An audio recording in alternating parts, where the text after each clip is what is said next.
let's start with this question and ask the esteemed panel that how do you build a high-performance team?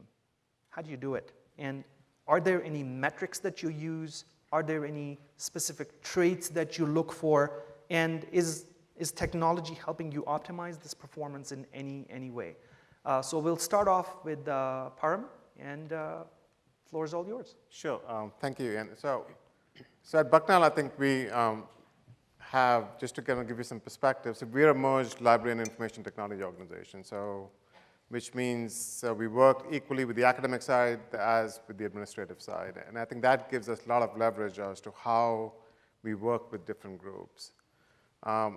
And to kind of answer your question about resources, I think one of the things that I always look for is whenever we're kind of looking to fill positions or creating new areas, is what are some of the institutional priorities that we're trying to meet?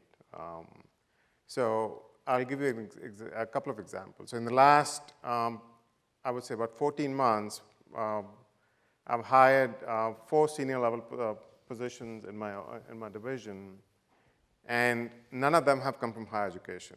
So I mean, a lot of us in higher education, I mean, when we're kind of writing a job description, that's the first thing we write, right?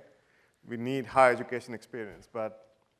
And I think that's kind of really served us well. One came from healthcare, one came from financial services, one came from insurance. And so I think it's always kind of looking at what are the institutional needs that we're trying to meet and really kind of looking for the best candidate that's going to kind of do that. I think, and that's really in some ways freed us from our notion. I mean, I myself was guilty of doing it, is we always look, oh, this person doesn't have higher experience, they don't know us because we are so unique, right? Everybody in this room says that, and we say that ourselves, that you're so unique that we need somebody with higher experience. And I think in some ways we've broken that mold and said, no, we don't really need that. And I think that's really been helpful to us kind of really thinking differently. And these staff that have come are kind of bringing such unique perspectives to the team that are kind of challenging how we do things because we've always done things a certain way. And I think that's really kind of helped us grow. They're learning from us, but we're also learning from them. And what I tell my staff that I hire is in the first 6 months, just act as consultants. Because you're coming from the outside, you have no baggage in the organization. And you can see things that we can, because I mean, I'm in my 10th year. I mean, I have blinders on many times that I can't see. So one of the practices that I started, which is the best meeting I have, so everybody I've hired in the last year, I have lunch with, just to get the perspective of the organization. And because coming from the outside, what they see, and where the organization needs to move. So, so that's one. I'll just quickly give you another example. So the other thing we also look at, so what are our institutional priorities that we're trying to meet? So the 2 areas of strategic focus for us have been digital scholarship and digital humanities and big data.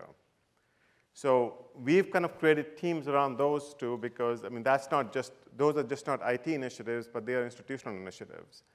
And how do we, as a division, kind of enable those? I think, and that's been kind of building a team around those and building the skill sets around kind of moving those initiatives forward. So I'll let my colleagues know. If you don't mind, Sure. I'll dovetail off of that. It's interesting that you bring up, we brought some people in from the outside, and there had been some people in our institution that have come from outside education, and they lend that wonderful objective perspective. But I don't want to lessen the importance of those folks that have institutional knowledge. Absolutely. And that tribal knowledge, and how good it is to put that team, those kinds of people together, because they give us the insight into how to work with the folks we need to work with and what's important to them, as well as the outside perspective. We are just beginning to build our team and are refocusing our department at Palm Beach State, and we did that by deciding what were the services, the service catalog, and I'm sure we'll be talking a lot more about that, but we've kind of reorganized our division by focusing on those service catalog areas. And now we're trying to fit our talent into those areas that we're going to be servicing the college with. So that's what we're doing. And to switch gears a little bit away from, temporarily from, the hiring process, to bring it into project management and talent management and resource optimization, and the importance of how project management plays in that process.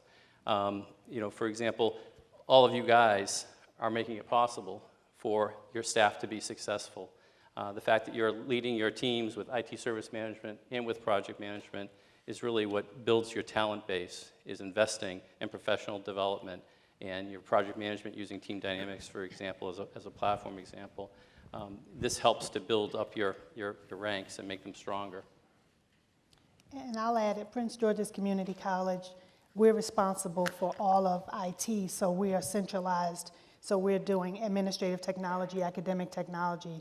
So as you can imagine, we always have more projects than we have resources available to work on those projects. So for us, resource optimization is really about creating cross-functional teams and allowing our teams to work with others to expand our capacity, but more importantly, trying to put those frameworks in place that really make our team more productive. For example, implementing ITIL. We implemented 4DX, and really trying to give staff tools that they can use to maximize their capacity and capability has been really important for us. Well, I'm last, and that's probably a good thing because I have 16 years of healthcare experience and almost 2 years of higher ed, so I'm going to learn as I go. I talk to optimization sort of like an art and a science. My experience is that you have to sort of come at it from the top and the bottom. So, it kind of starts with a general governance, and I don't mean governance with a big G, it's all formal, but some kind of a semblance of governance. And at the same time, you have to have some level of operational excellence, whether it's ITIL or some other framework. And until you achieve sort of a level of trust between the IS group, IT group, and others in the organization, it's kind of difficult to show optimization in general. So there's sort of the internal optimization that you look at what you're doing and figure out how efficient you're being. And then there's the outward optimization in terms of showing and illustrating that to the stakeholders, et cetera. Lastly, I'd say that one of the things we've done is created a monthly operating report.